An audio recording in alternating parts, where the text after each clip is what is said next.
Hi friends, আজকে আমি মিষ্টি পোলাও বা বাসন্তী পোলাও বানাচ্ছি।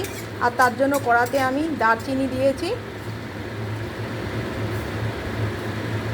লবঙ্গ দিয়েছি কয়েকটা, আর এলাচ ফাটিয়ে দিয়েছি, আর সেটা ঘিতে ভাজা হচ্ছে। আর এখানে গোবিন্দভোগ চালটা আমি ভালো করে ধুয়ে আমি তার মধ্যে একটু থেতো করে আদা, আর আমি তার মধ্যে কয়েকটা কাজু কিশমিশ, আর একটু হলুদ, একটু নুন পরিমাণ মতো, আর জিরে গুঁড়ো পরিমাণ মতো, ঘি, সব কিছু দিয়ে ম্যারিনেট করে আমি আধ ঘন্টা এটা রেখেছি। এরপর আমি এই ভাজা ঘিয়ের মধ্যে এটা দিয়ে দিচ্ছি।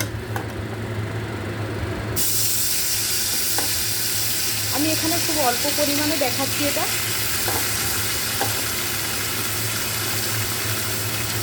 যেহেতু আমি এসব খাবার খুব কম খাই, আর ড্রাই ফ্রুটও আমি খুব কম দিয়েছি, কেননা ড্রাই ফ্রুট খাওয়া আমার একেবারে বারণ।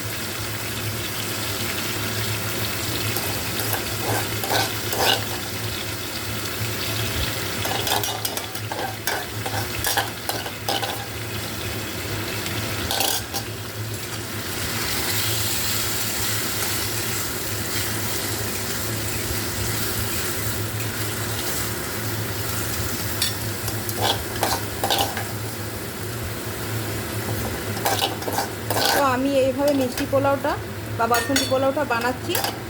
তোমরা হয়তো আবার অন্য রকম করে বানাও, আমি আমার মতো করে বানাচ্ছি, আর এটা তোমাদেরকে আমি শেয়ার করছি।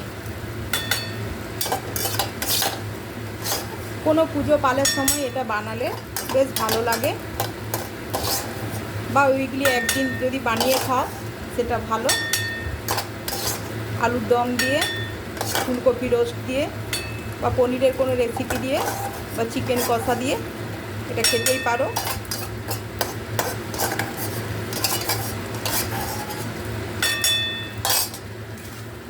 এটা এখানে আমি ফ্রাই করে নিলাম ভালো করে।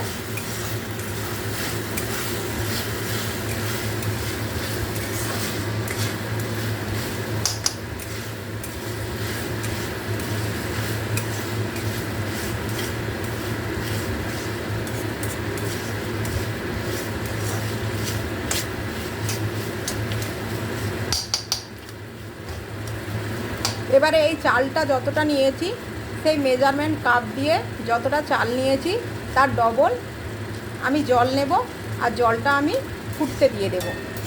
জলটা ফুটে যাওয়ার পরে, জলটা গরম হয়ে যাওয়ার পরে, তারপরে আমি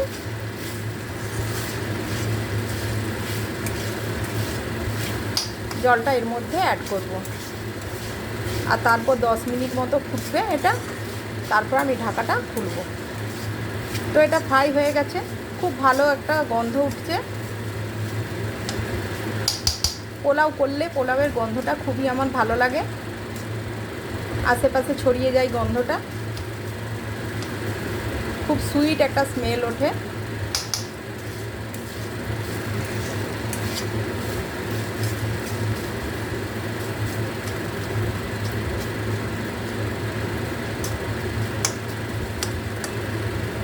পোলাও খেতে আমার খুব ভালো লাগে, কিন্তু এই ধরনের খাবারগুলো, বিশেষ করে পোলাও, বিরিয়ানি, ফ্রায়েড রাইস, এই ধরনের খাবারগুলো আমার খুব একটা বেশি চলে না খাওয়া। আর ড্রাই ফ্রুটও আমার একদমই চলে না, তাই আমি যখন খাই ড্রাই ফ্রুটটা আমি বাদ দিয়ে খাই। আচ্ছা, জলটা গরম হয়ে গেছে, এবার আমি এই জলটা এর মধ্যে অ্যাড করছি। এটা ভালো রকম ফ্রাই হয়ে গেছে।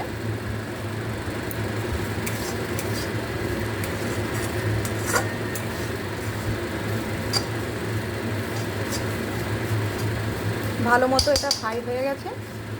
এরপরে আমি এর মধ্যে গরম জলটা অ্যাড করছি, কিন্তু এখানে জলটাই দেখা যে যতটা আমি চাল নিয়েছি সেই মেজারমেন্ট কাপ দিয়ে আমাকে জলটা কিন্তু নিতে হবে তার ডবল। জলটাই কিন্তু অনেকে ভুল করে, জল কতটা দেব সেই করে অনেকে ভুল করে, আর পোলাওটা ঝুরঝুরে হয় না। তো আমার এটা জলটাও গরম হয়ে গেছে, আর আমি জলটা এখানে অ্যাড করছি।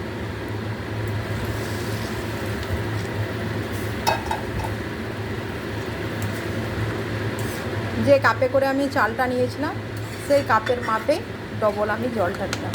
আর এটা এখন আমি সেদ্ধ হতে দিচ্ছি। তারপরে আমি একটা ঢাকা এর মধ্যে দিয়ে দিচ্ছি।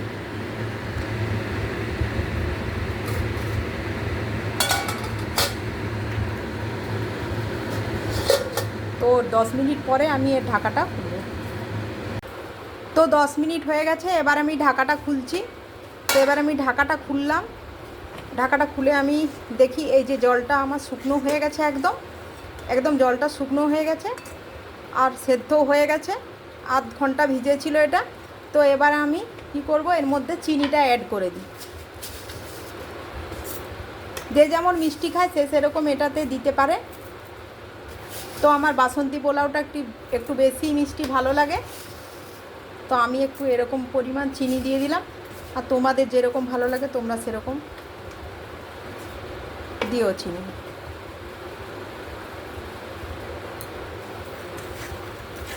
তো এটা আমার হয়ে গেল। এটা তোমরা আলুর দম দিয়ে খেতে পারো, চিকেন কষা দিয়ে খেতে পারো, পনিরের যে কোনো রেসিপি দিয়ে খেতে পারো,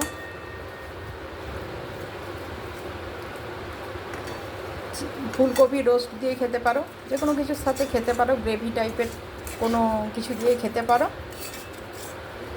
বা নিরামিষের দিনে, পুজো আচার দিনে তখন এটা কিন্তু বানিয়ে খেতে পারো, তখন সেটাতেও ভালো লাগবে খেতে।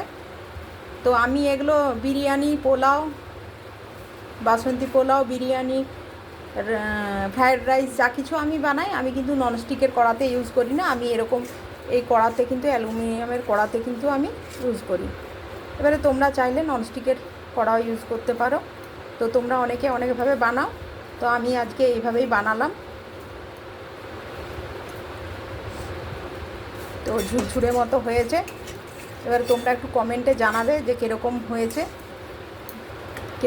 একটু জানাবে। আর আমার চ্যানেলটা, আমার পেজটা যদি তোমাদের ভালো লাগে, আমার ভিডিওগুলো যদি তোমাদের ভালো লাগে, তো আমাকে লাইক, শেয়ার আর কমেন্ট করো আর সাবস্ক্রাইব করো। আর আমার পাশে তোমরা একটু থেকো।